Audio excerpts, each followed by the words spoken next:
L'Afrique, ce vaste continent aux mille couleurs, où chaque pays est un monde en soi. Une mosaïque de paysages, des déserts arides, du Sahara, aux forêts équatoriales denses, des savanes infinies, aux sommets enneigés. Cette terre, berceau de l'humanité, abrite une diversité de peuples et de cultures d'une richesse incomparable. Chacun de ces recoins raconte une histoire, chaque visage reflète une tradition ancestrale, chaque son est une invitation à la découverte. Aujourd'hui, nous n'allons pas seulement mesurer sa grandeur, mais aussi ressentir son âme, en explorant les nations qui, par leur immensité, façonnent la géographie et l'identité du continent. Notre périple nous mènera à travers les 10 plus grands pays d'Afrique, par leur superficie. Mais au-delà des chiffres et des kilomètres carrés, nous chercherons à comprendre ce qui rend chacun de ces géants unique. Nous nous immergerons dans la vie quotidienne de leurs habitants, nous découvrirons la densité de leur population, et nous explorerons l'une des traditions les plus fondamentales et les plus symboliques de toute société humaine, le mariage. Ces rituels, transmis de génération en génération, sont le reflet des valeurs, des croyances et de l'histoire profonde de chaque nation. Alors, préparez-vous à voyager. De la Méditerranée au Cap de Bonne-Espérance, nous allons traverser des frontières et des cultures pour brosser un portrait intime de ces terres majestueuses. Laissez-vous porter par les récits et les images qui vont suivre. Notre exploration de la grandeur africaine, dans tous les sens du terme, commence maintenant. Notre voyage commence au nord, en Algérie, le plus grand pays d'Afrique et du monde arabe, avec une superficie colossale de 2 381 741 km². Ici, le paysage est dominé par l'immensité du désert du Sahara, qui recouvre plus de 80% de son territoire.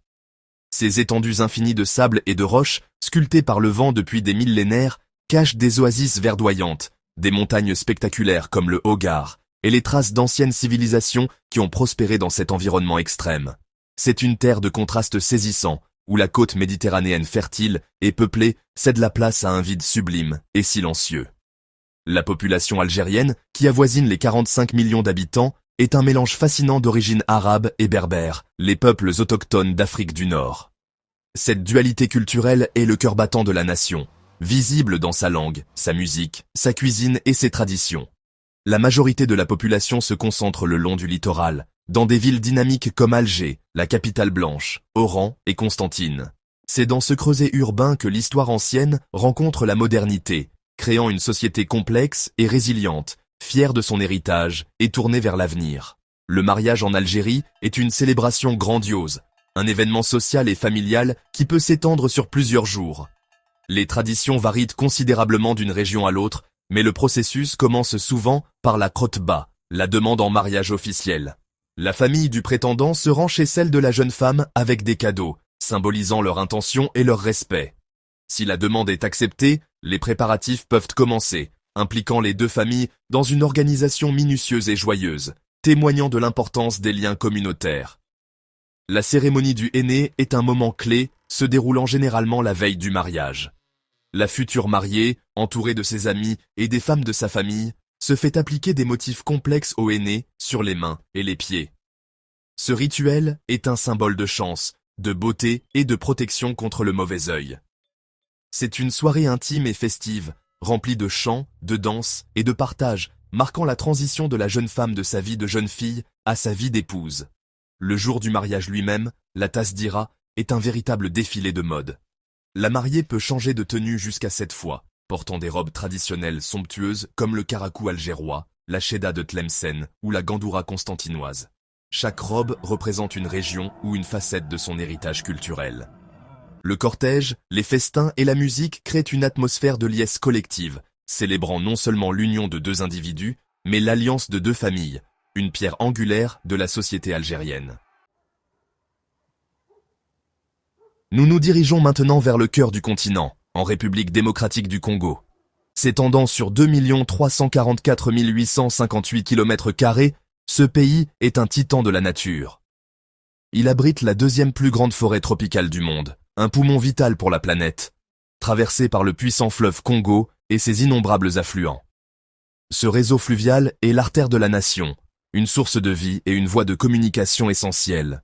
La RDC est un sanctuaire de biodiversité, où vivent des espèces emblématiques comme les gorilles des montagnes, les bonobos et les okapis, témoins d'un monde sauvage d'une richesse inouïe.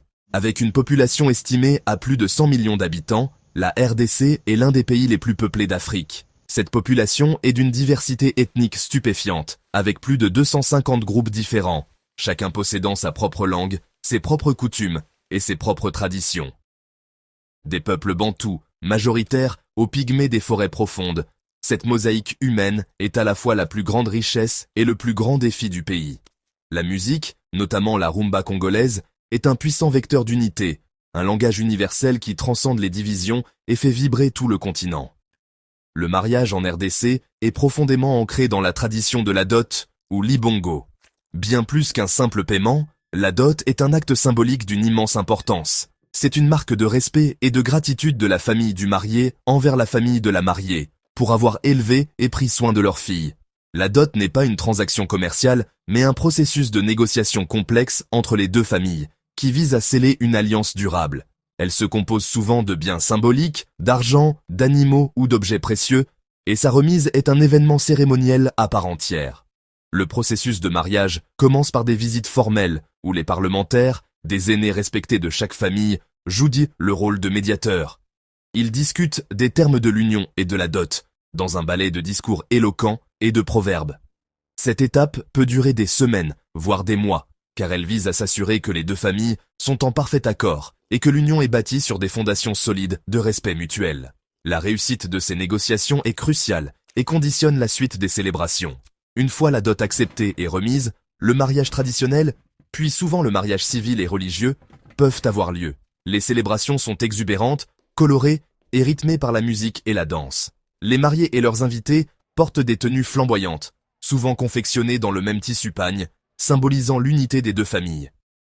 Le mariage congolais est une affirmation vibrante de la vie et de la communauté, une fête qui réunit des centaines de personnes pour célébrer la continuité des lignées et le renforcement des liens sociaux. Nous retournons sur la côte méditerranéenne pour explorer la Libye, le quatrième plus grand pays d'Afrique, couvrant 1 759 540 km². Comme son voisin algérien, la Libye est en grande partie constituée par le désert du Sahara.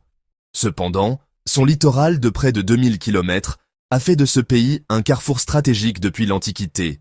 Des ruines romaines spectaculaires de Leptis Magna et Sabrata témoignent de son importance dans l'Empire romain. Plus à l'intérieur des terres, des oasis, isolées comme Gadamès, la perle du désert, révèlent une architecture unique et des traditions séculaires. La population libyenne, relativement faible pour une si grande superficie, avec environ 7 millions d'habitants, est majoritairement d'origine arabe et berbère, ou amazighe. La plupart des Libyens vivent dans les villes côtières de Tripoli et Benghazi. Malgré les turbulences politiques récentes, la société libyenne reste profondément attachée à ses traditions et à la structure familiale, qui constitue le socle de la vie sociale. L'identité tribale joue encore un rôle important, en particulier dans les régions rurales et désertiques, influençant les coutumes et les alliances. Le mariage en Libye est une célébration joyeuse et colorée, qui met en lumière l'importance de la famille élargie. Le processus débute par une demande formelle, suivie de la négociation de la dot, qui est considérée comme un cadeau pour la mariée elle-même, afin de lui assurer une sécurité financière. Les fiançailles sont souvent marquées par une fête où la famille du fiancé offre à la future mariée des cadeaux précieux, notamment des bijoux en or, symbolisant leur engagement et leur capacité à prendre soin d'elle. Quelques jours avant le mariage, la traditionnelle soirée du henné rassemble la mariée et ses proches. Dans une atmosphère festive, ses mains et ses pieds sont décorés de motifs complexes, un rituel de beauté et de bon augure. C'est aussi l'occasion pour les femmes des deux familles de se rencontrer et de célébrer ensemble. Une autre coutume remarquable est le goufa, un panier magnifiquement décoré, rempli de cadeaux, de tissus, de parfums et de cosmétiques, que le marié envoie à sa future épouse. Le jour du mariage, la mariée est la reine de la fête. Elle porte une série de tenues traditionnelles richement brodées, la plus emblématique étant la RDA, une tenue en soie enveloppante, souvent de couleurs vives et ornée de fils d'or ou d'argent. La célébration est marquée par des festins somptueux, de la musique traditionnelle jouée avec des instruments comme le zoukra, une sorte de cornemuse, et le darbouka, et des danses qui rassemblent tous les invités. Le mariage libyen est une explosion de joie, une affirmation de la culture et de la pérennité des liens familiaux. Voisin occidental du Tchad, le Niger s'étend sur 1 267 000 km². Comme beaucoup de ses voisins sahéliens, plus de 80% de son territoire est désertique.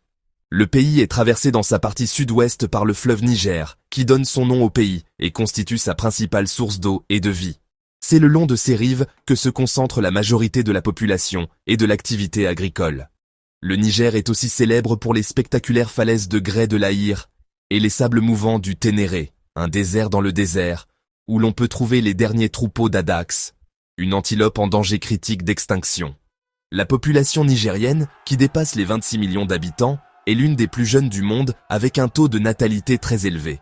Elle est composée de plusieurs groupes ethniques, dont les Haoussas et les Armas, qui sont des agriculteurs sédentaires, et les Touaregs et les Peuls, aussi appelés Fulanis, qui sont traditionnellement des pasteurs nomades. Cette coexistence de modes de vie différents crée une culture riche et complexe. Agadez, avec sa célèbre mosquée en Banco, est un carrefour historique des routes caravanières transsahariennes et un centre de la culture touareg. Le mariage au Niger est une institution sociale centrale, fortement influencée par l'islam et les coutumes ethniques. Chez les Haoussa, le groupe majoritaire, le processus de mariage est bien défini. Il commence par la Nagani Inasso, qui signifie « je l'ai vu et je l'aime », une déclaration d'intention du jeune homme. S'ensuivent des visites formelles entre les familles pour négocier le sadaki, c'est-à-dire la dot, et fixer la date du mariage. Le respect des aînés et des protocoles est de la plus haute importance pour garantir une union harmonieuse. Une tradition fascinante et unique se trouve chez les Peuls Wodaabe, le festival de la Guérévole. Chaque année, les jeunes hommes participent à un concours de beauté pour attirer l'attention des jeunes femmes. Ils passent des heures à se maquiller, à se parer de bijoux et de costumes élaborés pour mettre en valeur leur beauté, grands yeux, dents blanches et haute stature. Ils dansent et chantent pendant des heures, et ce sont les femmes qui choisissent leur partenaire. Ce renversement des rôles est une expression spectaculaire de la culture Wodaabe. Quelle que soit l'ethnie, la célébration du mariage est un événement majeur qui mobilise toute la communauté. Les festivités, appelées Biki, durent plusieurs jours et sont remplies de musique, de danse et de festins. La mariée reçoit de nombreux cadeaux et est préparée pour sa nouvelle vie par les femmes plus âgées de sa famille. Le mariage au Niger, qu'il soit célébré par un concours de beauté nomade ou par des rituels sédentaires complexes, est toujours une affirmation puissante de l'identité culturelle et de la cohésion sociale. Nous voyageons maintenant vers le sud-ouest de l'Afrique, en Angola, un pays de plus d'1 246 700 km², doté d'une longue côte atlantique. Le paysage angolais est, franchement, extraordinairement varié, allant des forêts tropicales humides au nord, à un vaste plateau central, et au désert aride du Namib au sud. Cette diversité géographique a doté le pays d'immenses ressources naturelles, notamment le pétrole et les diamants, qui ont été à la fois une bénédiction et, une malédiction tout au long de son histoire récente. Après des décennies de guerre civile, l'Angola est aujourd'hui en pleine reconstruction, une nation qui se relève avec une énergie et une résilience remarquables. La population angolaise, d'environ 35 millions d'habitants, est composée de plusieurs grands groupes ethniques, bantous, dont les Ovimbundu, les Ambundu et les Bakongo. Des siècles de colonisation portugaise ont laissé une empreinte durable, la langue portugaise étant la langue officielle et un facteur d'unification nationale. La capitale, Luanda, est une métropole en pleine effervescence, un centre économique et culturel, où les traditions africaines se mêlent à des influences brésiliennes et portugaises, notamment dans la musique, avec la kizomba et le semba, des genres nés en Angola et aujourd'hui populaires dans le monde entier. Le mariage en Angola reflète ce mélange d'influences traditionnelles et modernes. Le alambamento est la cérémonie traditionnelle de demande en mariage qui reste une étape cruciale. C'est bien plus qu'une simple demande. C'est une rencontre formelle entre les deux familles où la famille du prétendant présente une lettre d'intention et une liste de cadeaux, la fameuse dot. Cette liste peut inclure des articles symboliques, des caisses de boissons, des vêtements pour les parents de la mariée et de l'argent. C'est, en quelque sorte, un test du sérieux et de la capacité du futur marié à subvenir aux besoins de sa femme. La cérémonie du alambamento est un événement théâtral et codifié. Des porte-paroles sont désignés dans chaque famille pour mener les négociations. Ils utilisent un langage imagé, des proverbes et de l'humour pour discuter de la dot et des conditions de l'union. L'acceptation de la dot par la famille de la mariée scelle l'accord et est célébrée par un grand festin. C'est un moment où les deux familles apprennent à se connaître et créent des liens solides considérés comme essentiels pour la réussite du mariage. Après le alambamento, beaucoup de couples procèdent à un mariage civil et religieux. La célébration est une grande fête où la musique et la danse jouent un rôle central. Les rythmes envoûtants du semba et de la kizomba invitent tout le monde sur la piste de danse. La mariée peut porter une robe blanche de style occidental, mais aussi des tenues en panneau, ce tissu africain, assorti à celle du marié. Le mariage angolais est une célébration vibrante de l'amour, de la famille et de la renaissance culturelle d'une nation qui regarde, avec espoir, vers l'avenir. Nous remontons vers l'Afrique de l'Ouest, au Mali, un pays enclavé de 1 240 192 km². L'histoire du Mali est l'une des plus riches du continent, héritière des grands empires du Ghana, du Mali et Songhai, qui contrôlaient autrefois le commerce transsaharien de l'or et du sel. Le pays est traversé par deux grands fleuves, le Niger et le Sénégal, qui sont les artères vitales de cette nation largement désertique. Des villes légendaires comme Tombouctou et Djenné, avec sa grande mosquée, la plus grande structure en banco du monde, témoignent de ce passé glorieux et d'un savoir architectural unique. La population malienne, d'environ 22 millions d'habitants, est une mosaïque de peuples, dont les Bambara, les Malinké, les Soninké, les Peuls, les Touaregs et les Dogons. Chaque groupe possède une culture et des traditions distinctes. Le pays Dogon, avec ses villages accrochés aux falaises de Bandiagara, est célèbre pour sa cosmogonie complexe et ses danses masquées spectaculaires. La musique malienne, portée par des artistes de renommée mondiale, est un puissant symbole de l'identité nationale, un mélange de traditions ancestrales et d'influences modernes. Le mariage au Mali est une institution sacrée, un événement qui concerne la communauté tout entière. La notion de sanankouya, ou cousinage à plaisanterie, joue un rôle social unique. C'est un système d'alliances et de relations humoristiques entre certains groupes ethniques et clans qui permet de désamorcer les tensions et de renforcer la cohésion sociale. Ce système peut jouer un rôle dans les négociations et les célébrations de mariage, ajoutant une dimension de légèreté et de complicité. Le processus de mariage est long et codifié.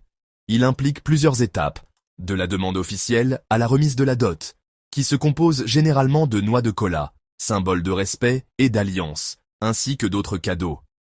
La cérémonie religieuse, souvent musulmane, est un moment clé, mais les célébrations qui l'entourent sont imprégnées de traditions animistes. Les griots, gardiens de la tradition orale, jouent un rôle essentiel en chantant les louanges des familles et en racontant les généalogies, liant ainsi le présent au passé. Les festivités du mariage peuvent durer plusieurs jours.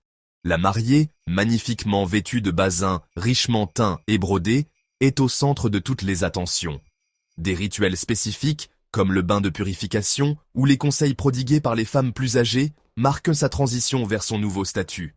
La musique est omniprésente, avec les sons de la kora, du balafon et du djembé qui rythment les danses et les chants.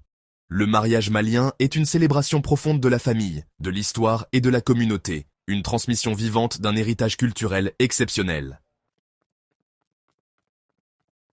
Notre avant-dernière étape nous emmène à la pointe sud du continent, en Afrique du Sud.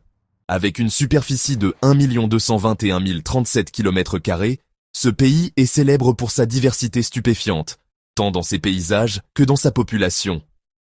Des montagnes escarpées du Drakensberg aux savanes du parc national Kruger, des plages de l'océan Indien à la région viticole du Cap, l'Afrique du Sud offre une variété de décors naturels incomparables. C'est une nation qui a traversé une histoire tourmentée avec l'apartheid, pour renaître en une démocratie multiculturelle, la nation arc-en-ciel. La population sud-africaine, d'environ 60 millions d'habitants, est l'une des plus hétérogènes d'Afrique. Elle est composée d'une majorité de Noirs africains appartenant à différents groupes ethniques, comme les Zoulous, les Xhosas, les Sotos et bien d'autres, ainsi que d'importantes minorités de Blancs d'origine européenne, de Métis, appelés Coloureds, et d'Indiens. 11 langues officielles sont reconnues, un symbole puissant de la volonté du pays de reconnaître et de célébrer sa diversité. Cette mosaïque culturelle se reflète dans la cuisine, la musique, l'art et les modes de vie à travers le pays. Le mariage en Afrique du Sud est un fascinant mélange de traditions ancestrales et de pratiques modernes. Pour de nombreux Sud-Africains noirs, le mariage traditionnel, appelé Umembezo ou Lobola, reste une étape fondamentale. Le Lobola est souvent mal compris comme un prix de la mariée, mais il s'agit en réalité d'un processus de négociation complexe entre les deux familles, visant à créer un lien et à montrer le respect et la gratitude. Il se compose traditionnellement de bétail, mais aujourd'hui, il est souvent payé en argent. Le processus du Lobola est mené par des délégués de chaque famille qui communiquent souvent par écrit dans un premier temps. Les négociations peuvent être longues et intenses, mais elles sont menées avec un grand respect mutuel. Une fois l'accord trouvé, une cérémonie appelée Umembeso a lieu où la famille du marié apporte des cadeaux, comme des couvertures, des vêtements et de la nourriture, à la famille de la mariée. C'est une célébration joyeuse qui scelle l'union des deux familles. Beaucoup de couples choisissent d'avoir à la fois un mariage traditionnel et un mariage blanc de style occidental. Le mariage traditionnel est une explosion de couleurs, de chants et de danses.